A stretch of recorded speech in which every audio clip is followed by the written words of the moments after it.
Olá pessoal, hoje eu quero conversar com vocês sobre o nosso problema do modelo energético brasileiro.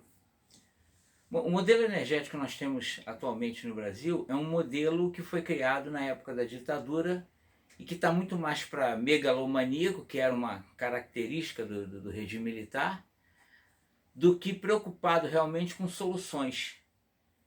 E, por exemplo, as questões do meio ambiente e tudo mais. E o que acontece? Esse é esse modelo agora que já vinha com capenga e ficou muito exposto com esse problema agora lá no Amapá, a questão do apagão que está tendo lá no Amapá. O que ocorre? O fato é que nós não temos, há muitos e muitos e muitos governos, nós não temos investimento em infraestrutura de um modo geral, notadamente na área de energia. Então o que acontece? A falta desses investimentos, e não só em novos projetos, mas também na manutenção daquilo que existe, você cria duas situações. Por um lado, você tem o sucateamento do que já existe, e do outro, a falta de ampliação devido ao aumento natural até de população do consumo. Na verdade, como tudo vem acontecendo no país, esse sucateamento ele tem um objetivo, que para mim é muito claro. Tudo segue sempre o mesmo roteiro. Sucateia, justifica e depois privatiza. Então, o caminho que eu vejo nisso em algum momento, já vem acontecendo, mas ampliar a questão das privatizações. Ora, a exposição que o Amapá põe toda essa estrutura, se apresenta como se fosse uma fratura exposta que colocou para fora todo o interior sucateado dessa nossa situação energética, e com bastante pirotecnia, por sinal. Mas o maior problema ainda não é esse. Tem muita sujeira por trás disso sendo empurrado para baixo do tapete. E um dos grandes problemas está no seguinte: todo o desenvolvimento brasileiro está travado porque nós não temos energia para sustentar esse avanço. Então nós tivemos pontualmente períodos de relativo desenvolvimento, mas nunca tivemos desenvolvimento a níveis chineses ou a níveis chilenos, por exemplo. Nós não tivemos tal situação.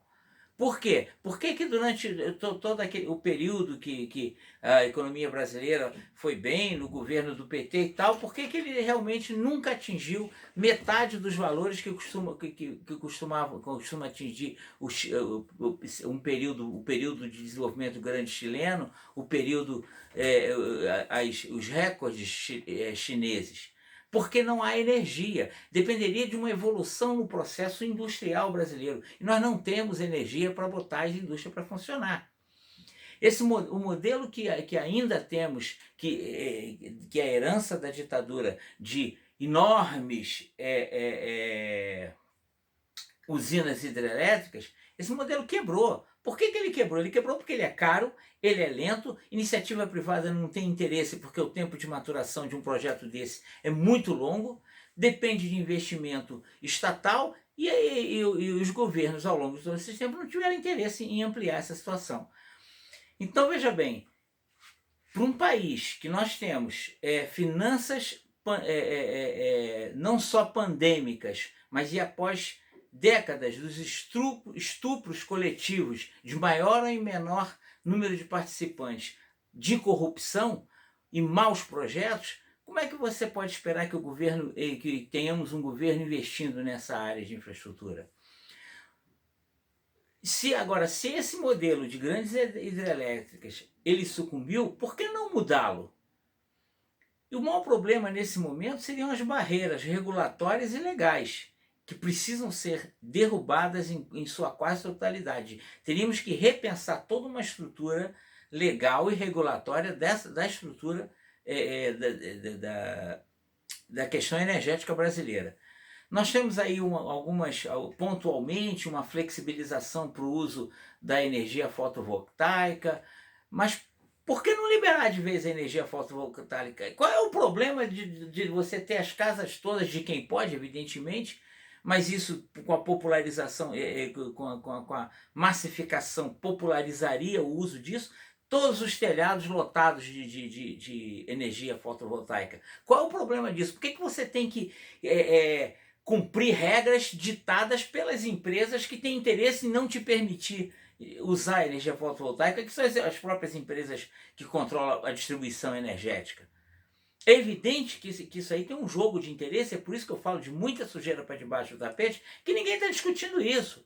Há discussões pontuais, acadêmicas a respeito dessa situação, mas uma atitude verdadeiramente prática para resolver o problema não acontece. Fora a energia fotovoltaica, e não vou nem falar nesse vídeo a questão da energia eólica, que tem pontualmente alguns projetos grandes acontecendo, mas eu estou querendo falar do pequeno. Esse é o ponto que para mim é muito mais importante do que você botar, espetar em áreas gigantescas um monte de torre de energia eólica. Você tá, embora melhor, você está trocando a hidrelétrica, a super hidrelétrica, para a energia eólica.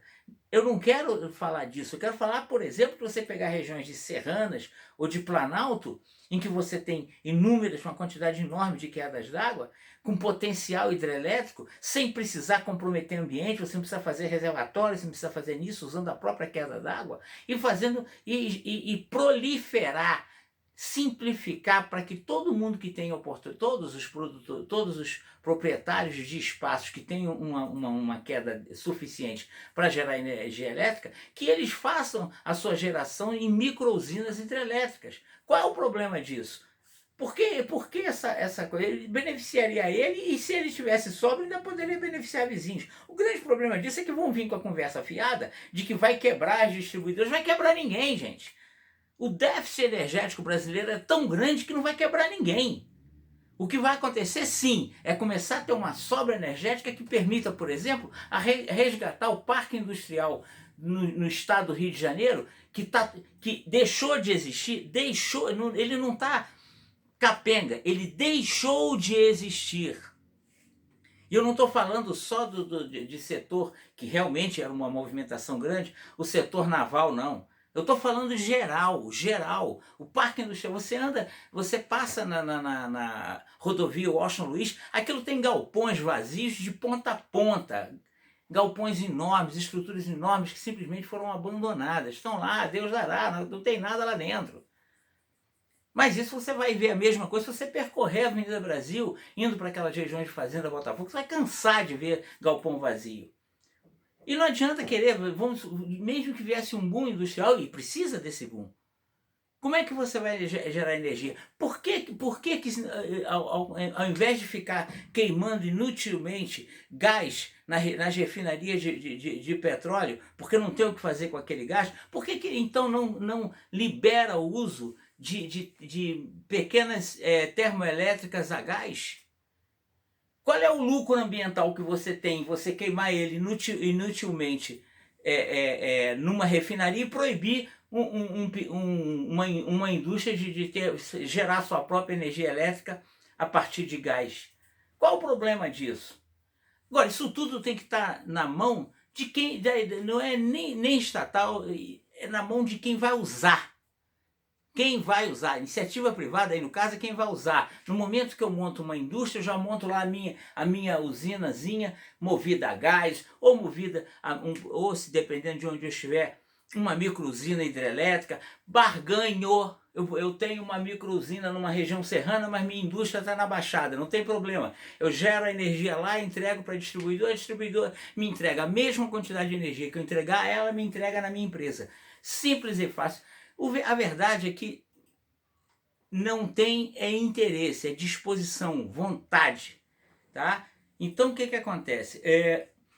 Existe uma outra coisa também que não é feita no Brasil. Não existem recursos. O mundo inteiro vem investindo pesadamente em energias alternativas, inclusive em sistemas como o do Tesla, o do iraniano Cash. E aqui no Brasil também tem um rapaz também Pedro Down, eu ainda não vi muito bem a coisa dele, mas me parece que é também na área de energia livre. Por quê?